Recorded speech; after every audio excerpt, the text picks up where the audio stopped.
কি কারণ মা? আমি প্রতিষ্ঠিত হতে চেয়েছিলাম এই জগতের দুর্দশা দূর করতে। আমি ভবেশের মাধ্যমে প্রতিষ্ঠিত হলাম, কিন্তু তুইও হলি এক মাধ্যম। তোর কাজ শেষ। তবে মনে রাখিস, যে আমাকে ভক্তি ভরে ডাকবে, আমি সবার মনের আশা পূরণ করব। এখানে জাতি ধর্ম বলে কিছু নেই, আমি সব পার। আজ সেখানে বসানো হয়েছে নতুন প্রতিমা।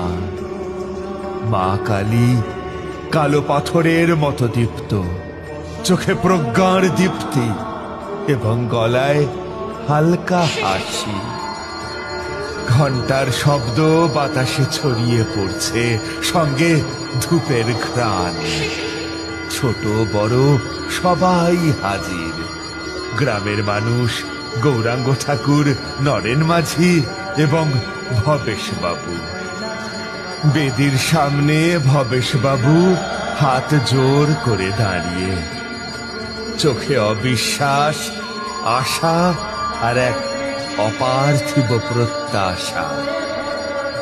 আমি মায়ের সামনে মন্ত্র পড়ে পূজা আরম্ভ করলাম। গলায় যেন ভিতরের এক অদ্ভুত ভার। চোখ বন্ধ, ঠোঁটে নিঃশব্দে উচ্চারিত শব্দ। ওম হ্রিং কালিকায় নমঃ। শক্তি যেখানে ঘুমিয়ে থাকে সেখানেই জাগো মা। আলোকে ছড়িয়ে দাও, ভয়কে সরাও। প্রতিষ্ঠা শুরু হোক। আজ এই ভূমি আর অভিশপ্ত নয়, এ তো এখন আশীর্বাদ ধন্য। জয় মা কালী। ভবেশবাবুর হাতে মায়ের প্রাণ প্রতিষ্ঠা হলো।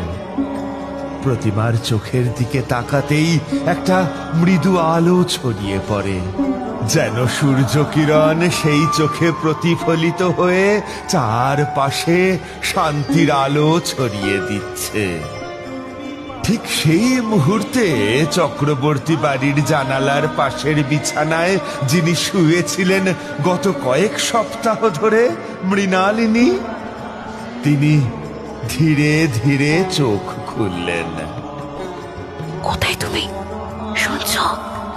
বিছানার পাশে বসে থাকা নিতাই তো হতবাক।